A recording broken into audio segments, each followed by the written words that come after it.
Good morning again. Today's lecture is a continuation of yesterday's lecture. At times when you see the same title of a lecture on your Moodle, but split into two files, like the Cardiac Dynamics 1, Part 1, 1, Part 2, that's one lecture, and it's always given as one lecture if we were all meeting in a classroom. However, Moodle, I discovered, 5 hours after trying that Moodle doesn't take large files, and therefore at times we're going to have to split them just for the system to take them. So anyway, without further ado, we're going to start this lecture, which is again a continuation from yesterday's lecture. And we're going to now focus a bit more on the cellular level. We've been talking over the past 2-3 lectures about the heart as an organ, the ventricle as an organ, the right ventricle, the left atrium, etc. Now we're going to scale down into individual myocytes, individual sarcomeres even, of the cardiac muscle, and look at some of their properties and how that has clinical importance. We're going to look first at passive length-tension relationship. Very simply put, this is taking sarcomeres, cardiac sarcomeres, experimentally stretching them in their passive state, they're not contracting, and for every length of sarcomere, meaning every amount of stretch, you measure the tension, okay, meaning the inwards force trying to pull you back. And comparing that to the skeletal muscles, and so I circled here the passive length tension relationship. You will notice that the cardiac sarcomere has a very steep increase in the passive tension developed when you stretch it to a sarcomere length beyond 2.2 micra. And very quickly it reaches a peak at around 2.5, 2.6 micra, beyond which that's it. You will break it down, you cannot stretch it anymore. Whereas skeletal muscles are much more elastic. You start at longer sarcomere lengths and you can stretch them longer without developing that much tension. Therefore, to summarize, if we look at the passive length tension relationship, that of the cardiac muscle is higher than that of skeletal muscle. Cardiac muscle breaks at around a sarcomere length of 2.6 micra, whereas skeletal muscle can be stretched to longer sarcomere lengths. This is partly due to the presence of non-contractile components, which are less distensible, most important of which is titin. It works like a spring, basically. So you pull outwards, it pulls the sarcomere back inwards, and that's one of the reasons why those properties exist. Now we go to the same figure, and now we look at the active length tension. Different principle. Now you stretch the sarcomere, and for every length of sarcomere, you're not looking at the passive tension. You're stimulating the cell and looking at the active tension developed for every sarcomere length you start with. So for every starting stretch, you with action potentials, you stimulate the myocyte, and for every sarcomere length, you get a certain tension. That of the cardiac muscle is in the middle of the graph, and you will see that there's also an increase in the active tension developed by the cardiac myocyte, by the cardiac sarcomeres, depending on the initial length of the sarcomere, starting at 1.8 micra, peaking at around 2.4 micra. Whereas that of the skeletal muscle, as you see pointed out, has totally different properties. Therefore, the active tension from starting from different sarcomere lengths rises steeply as you go from 1.8 to 2.4 micra.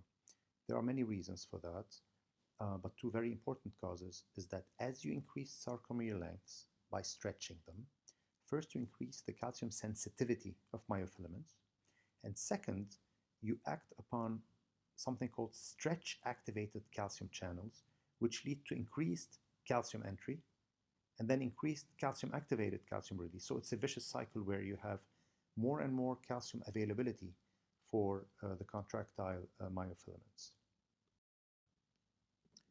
So now let's just forget the skeletal muscles and focus just on the physiologic portions of the cardiac sarcomeres: active length tension and passive length tension, as I have outlined here in the box. Because of course there's a certain amount of stretch or sarcomere length which is physiologic. However, the body doesn't work like an experimental model, and extreme levels of stretch only exist in test tubes, but don't happen physiologically. So if we just look at this portion of the early portions of sarcomere stretch and what relates to that in terms of active tension developed or passive tension for every sarcomere length. And now we try to scale back out from the cellular level, from the sarcomere level of them, or the myocyte level, back to the ventricle level, for example. What's the equivalent of sarcomere length, but at the organ level, at the ventricle level? That would be left ventricular end diastolic volume. Because if you think of the whole ventricle and you think what stretches the sarcomeres of the ventricle in physiologically, well, it's how much volume you fill the ventricle with. The more you fill the ventricle, the more you stretch the ventricle, and the more you stretch sarcomere, or you extend sarcomere length. So the equivalent on the x-axis physiologically of the sarcomere length at the cellular level would be the LV end diastolic volume at the organ level. What mimics, or what would be the closest thing to active tension? Active tension, well, it's simply the LV pressure generated. You can call it LV tension. We studied in the past lecture that tension is actually proportional to pressure and to radius inversely proportional to thickness. So you could put on the y-axis LV pressure, LV tension, and on the x-axis LV end diastolic volume, and you would have exactly the same graphs, and as I'm going to show you in a bit. Therefore, if you look at passive, what's the equivalent of the passive stretch? That would be simply diastole when the ventricle is not contracting.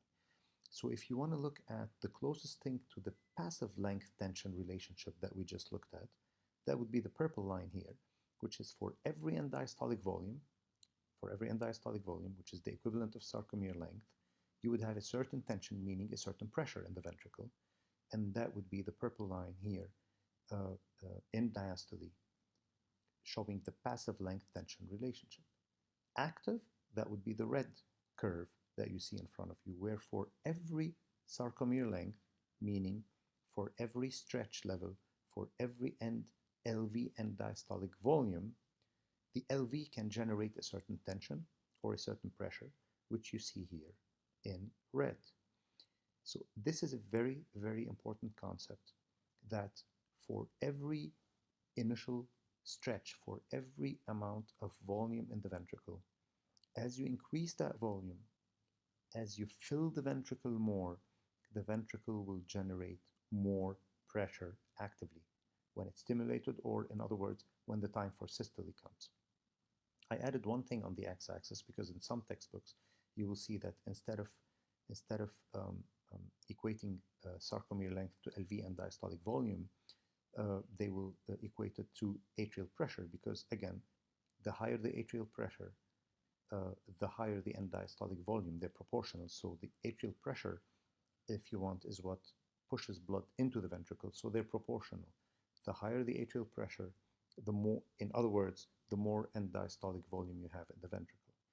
So therefore, this red graph in systole is the entire heart length tension relationship, not individual cells, but the entire heart, meaning the ventricle. We're talking about the ventricle. And it's a very important concept which shows you that the more you fill the ventricle, the more the ventricle will generate pressure, and the more pressure it gives you back. So therefore, the Frank-Starling's law states that the tension developed by the ventricle and the stroke volume propelled by the ventricle increase with increasing ventricular end diastolic volume, i.e. sarcomere stretch. Of course, this is not a linear relationship forever. This is a linear relationship until you reach a certain plateau. So clinically, the Frank-Starling's law translates into the following, to the ventricular performance curves. Again, now you're familiar with this. So let's pick one of these curves. Let's pick the middle curve and assume that the middle ventricular performance curve is somebody's baseline.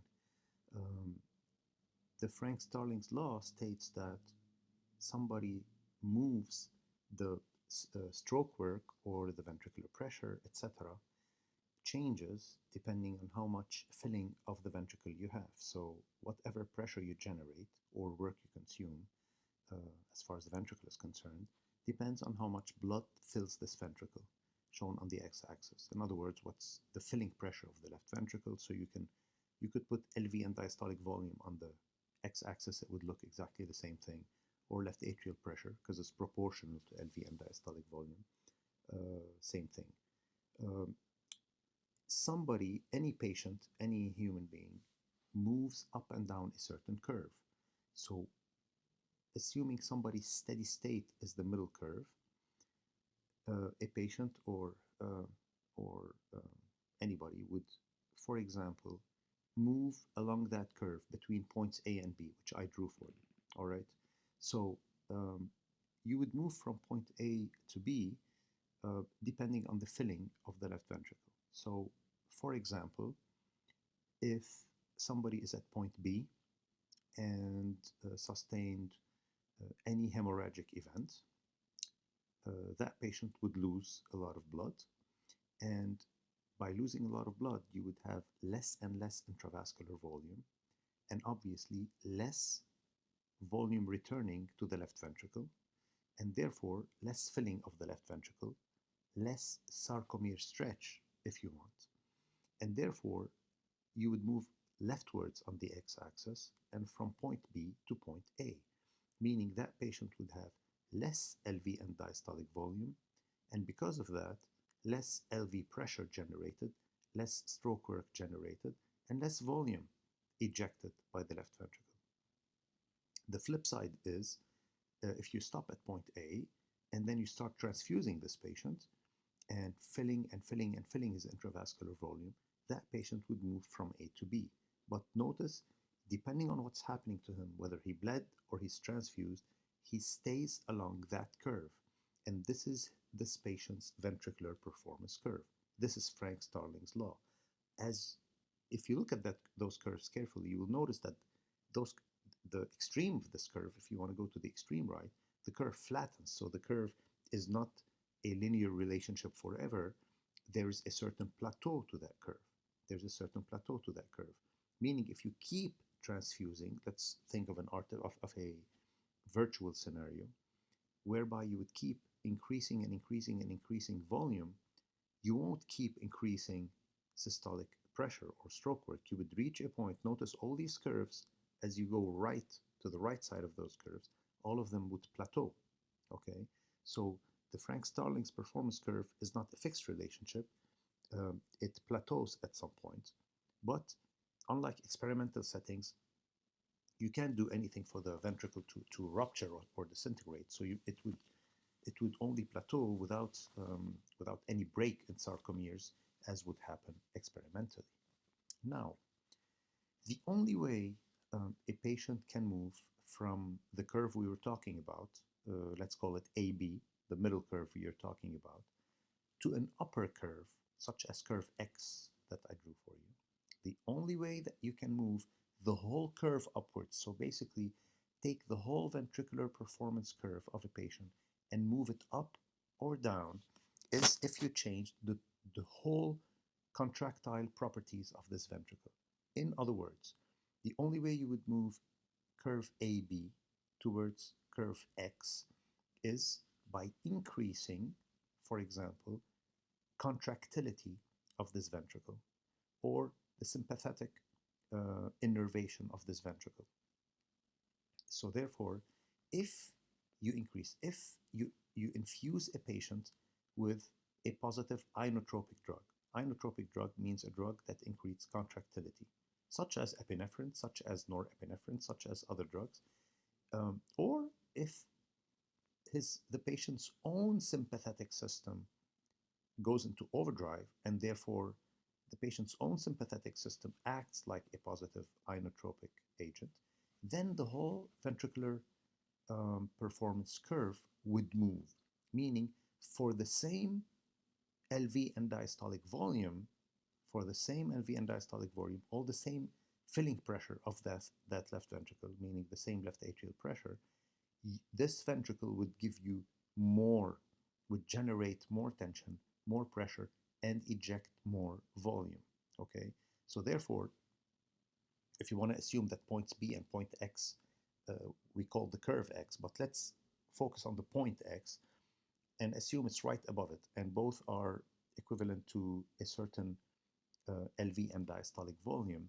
The only way for the same end diastolic volume you can increase the stroke volume and increase the tension generated by the ventricle is to increase the contractility of the ventricle, to infuse this patient with a positive inotropic drug. The opposite also holds true. How would a patient move from point curve AB, the middle curve, to one of the very lower, to the extreme lower curve? That would be something that happened to this ventricle that led to a negative inotropic effect on this ventricle. Either a drug whose side effect is that it impairs contractility, or a disease. So a ventricle that goes into congestive heart failure or systolic dysfunction. So any ventricle which is sick, and you're going to study in the remainder of this course all sorts of reasons why ventricles become weak. Ischemic insults, myocardial infarction, myocarditis, etc., leading to heart failure, leading to failure of the ventricle. A failing ventricle, a weak ventricle, would be one of the lower curves, meaning that for the same filling pressure, for the same filling volume that the ventricle starts with, it can barely generate pressure and it can barely give a certain stroke volume. Therefore, to summarize, Frank-Starling's law, which is the ventricular performance curves we just looked at, is not a fixed relationship. It does not have a descending component because sarcomere length cannot increase beyond a certain point, but it reaches a certain plateau. Now, what are the functions of the cardiac muscle? The cardiac muscle does two things, and we alluded to this at the end of the previous lecture. The cardiac muscle generates tension, pressure, imparting a certain pressure on the stroke volume that it ejects, but it also ejects that stroke volume at a certain velocity, kinetic energy. The tension developed and that velocity therefore depend on the initial sarcomere length, okay, the LV end diastolic volume.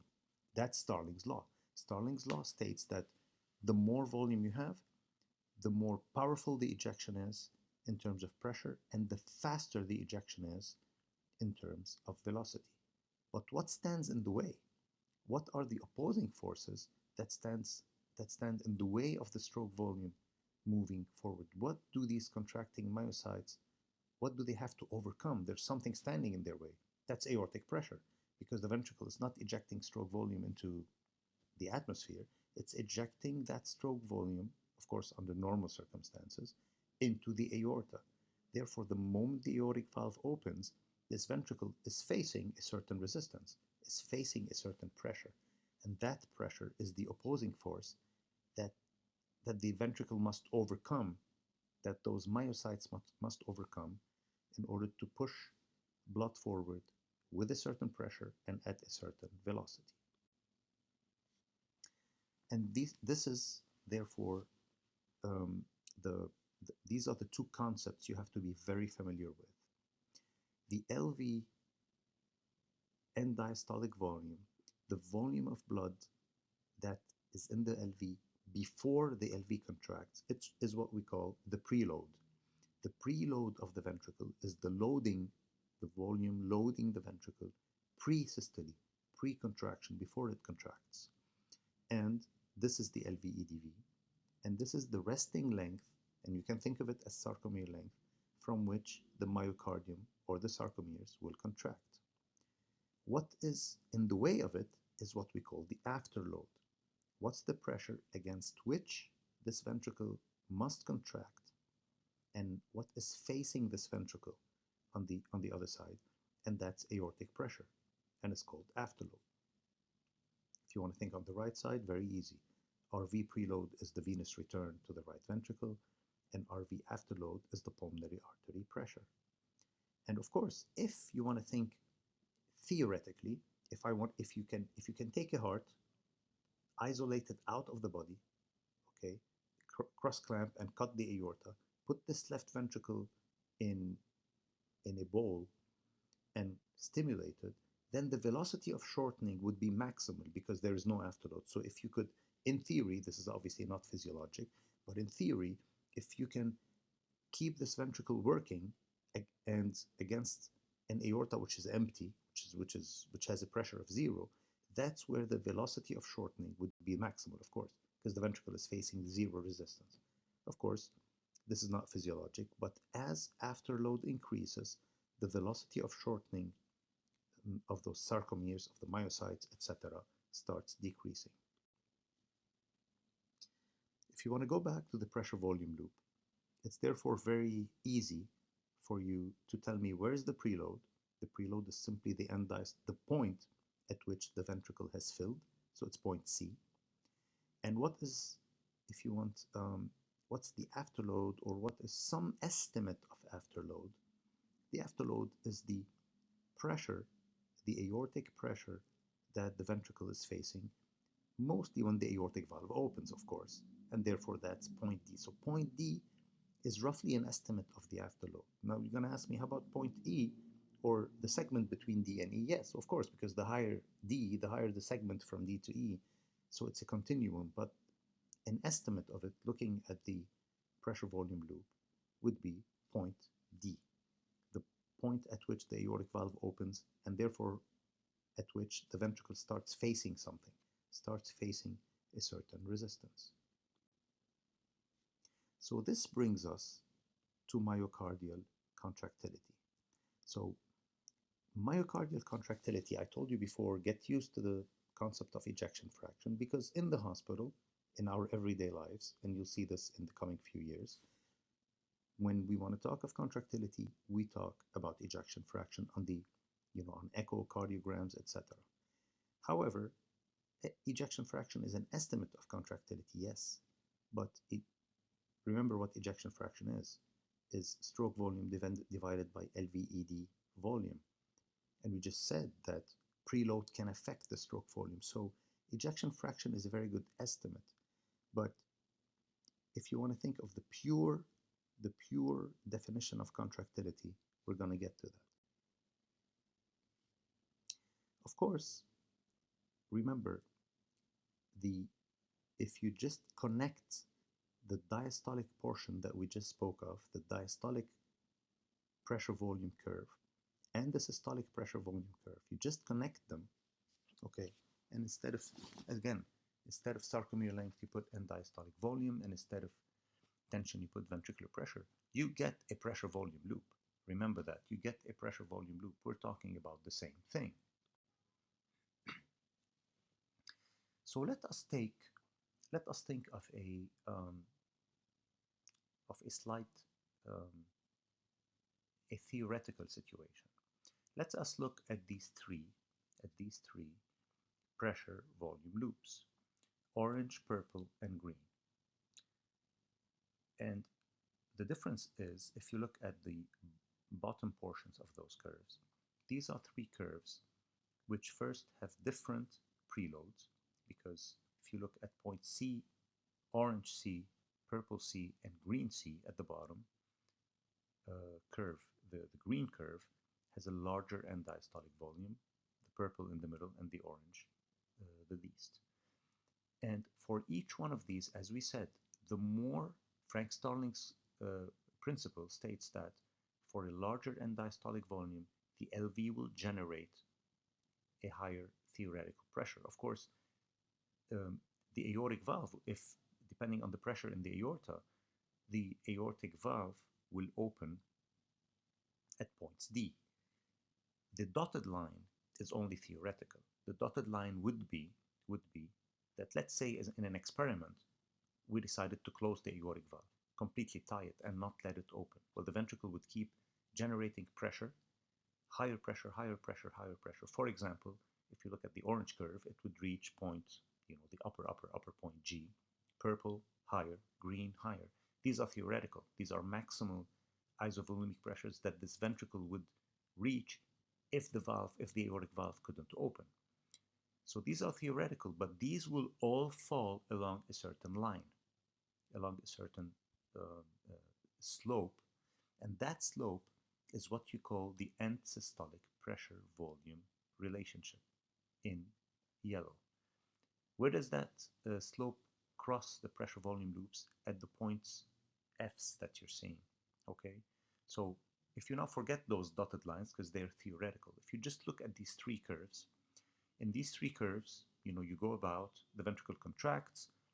Of course, the green curve, for example, has a larger stroke volume because it has a larger preload and more volume is ejected. Nevertheless, all these three curves, you would open the aortic valve, reach a peak pressure at points E, and then in diastole, at the very end of systole, let's say this, or the very early diastole, at the very end of systole, the aortic valve would close at points F. Those points F also follow a certain line, and it's a straight line.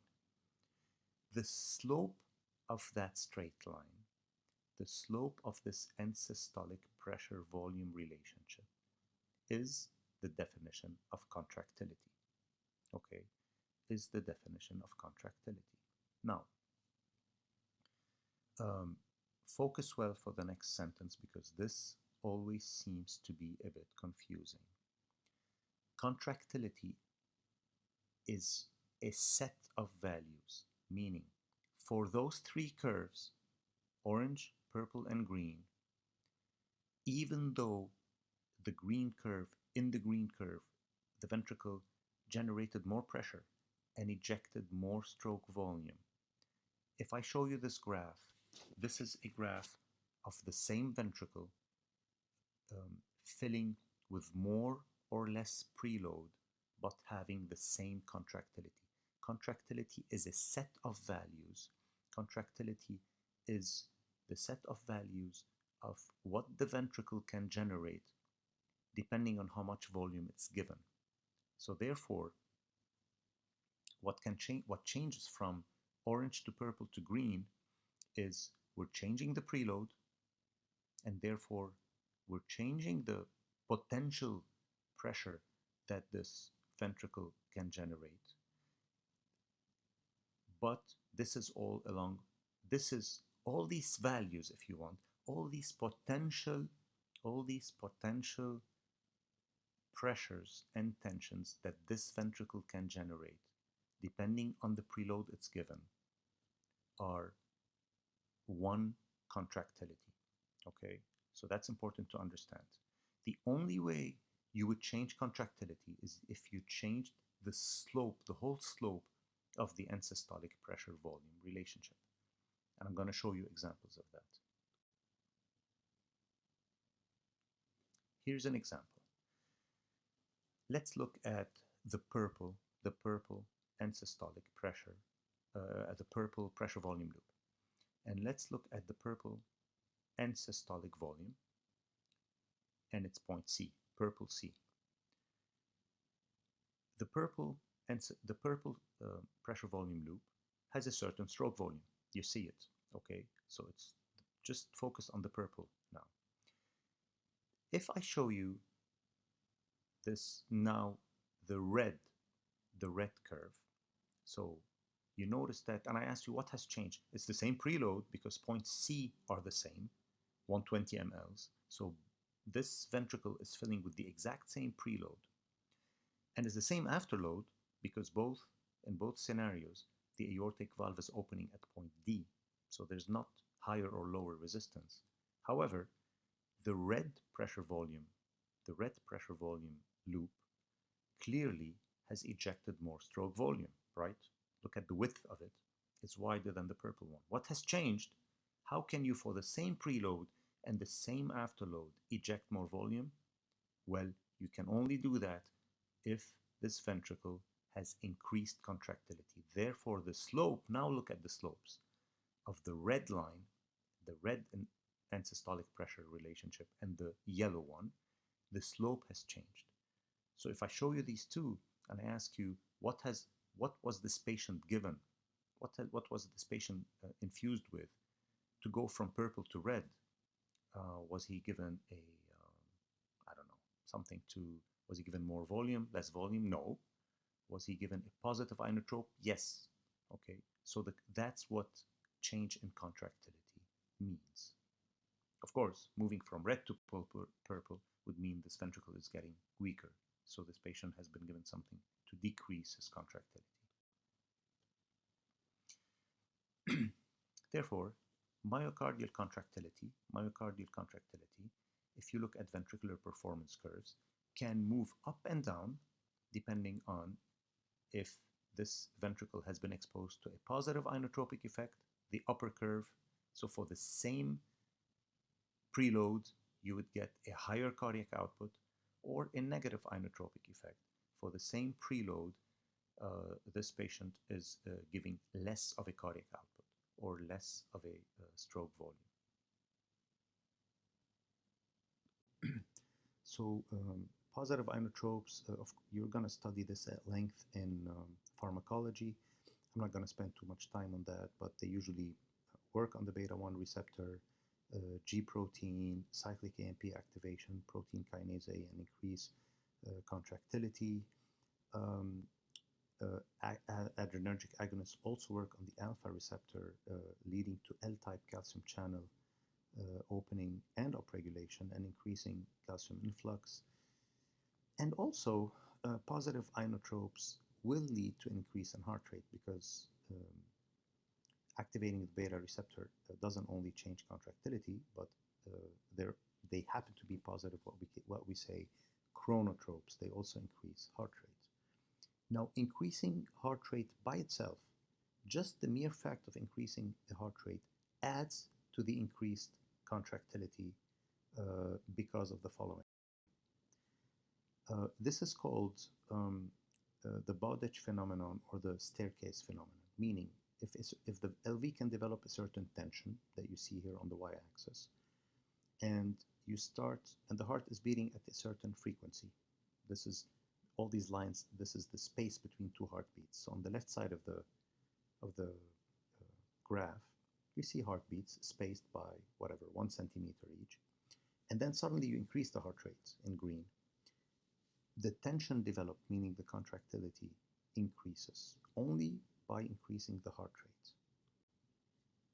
The reason is that the increase in heart rate by itself will lead to obviously more action potentials per unit time and more calcium entering the cell in the plateau phases. And this leads over the next minutes and minutes to an accumulation of calcium in the sarcoplasmic reticulum. And this by itself leads to a stepwise increase in tension. Of course, this has a limit. So you can't keep increasing heart rate and expecting contractility to increase.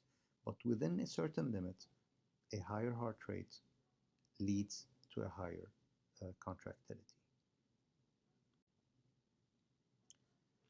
So therefore, to summarize and to give you a couple of examples, if I asked you the difference between purple and red, if you go from purple to red in this example, this is an example of increased preload. So notice what happens when you increase preload. The ventricle will give, the more you give this ventricle in volume, the more this ventricle will give a stroke volume.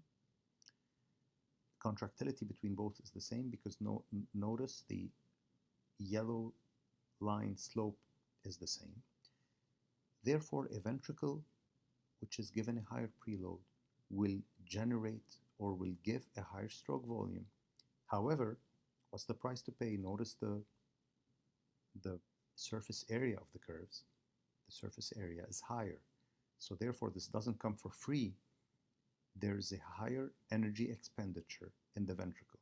So the ventricle will give you a higher stroke volume, however, at an increased energy expenditure, spending more oxygen, more ATP, and so on and so forth. Moving from red to purple would be the example of someone who, again, if somebody goes and donates a unit of blood at the Red Cross, he probably would move from red C to purple C, and therefore for the next hour or two, his ventricle would be ejecting a slightly lower stroke volume. If I showed you the example, if I showed you these two curves, and I tell you, okay, now what has happened from purple to red? What has changed between the purple PV loop and the red PV loop? The preload is the same now because both ventricles are filling in diastole to the exact same points at point C. However, notice when the aortic valve opens. The purple curve, purple point D, opens at a lower pressure than the red point D, meaning we have changed the afterload. We have changed the afterload. Therefore, what happens when you change the afterload? This works against you because notice that for the same preload and for the same contractility, the end systolic pressure volume relationship is the same. The stroke volume suffers. So as afterload increases, this ventricle, which has moved from purple to red, is giving less stroke volume, so it's less efficient. And if you want to think of the surface areas, they're almost the same. If anything, it's a bit worse. Therefore, a ventricle faced with an increased afterload, more vasoconstriction, higher aortic pressure, etc., will give you less stroke volume while still consuming more energy, or at least the same energy. So therefore, a higher afterload is something that works against you, that works against the ventricle trying to be efficient.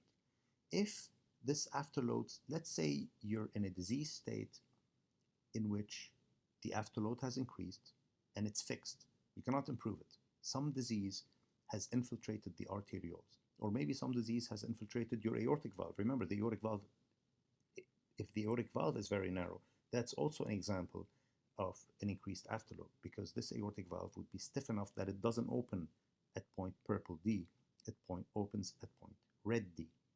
All right? So something has happened which is working against this ventricle.